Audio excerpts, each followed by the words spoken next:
নদীর উপরেই আবাসিক হোটেল, এক রাত থাকতে খরচ হয় মাত্র 40 থেকে 50 টাকা। শুনতে অবাক লাগলেও তা সত্যি।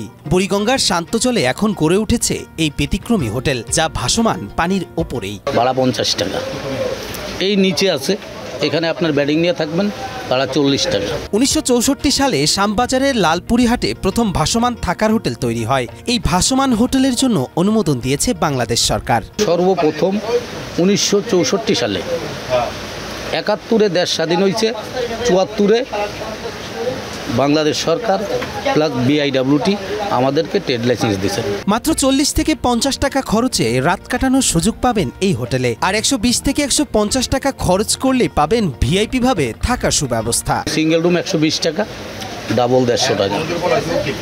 আর এইখানে এই যে কিছু ঢালা সিট আছে, এই ঢালা সিটে যার যার বেডিং নিয়ে শেষে থাকবেন, ভাড়া 50 টাকা। এই নিচে আছে, এখানে আপনার বেডিং নিয়ে থাকবেন, ভাড়া 40 টাকা।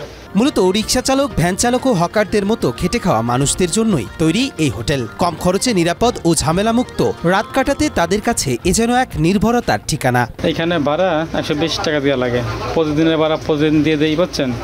তাছাড়া অন্য জায়গায় থাকতে গেলে তো 400-500 টাকার নিচে কোনো ভাড়া হয় না, বুঝছেন। আর অন্য ফ্ল্যাটের তো ধরেন যে 1000-500 টাকা দেওয়া লাগে এক মাসের জন্য।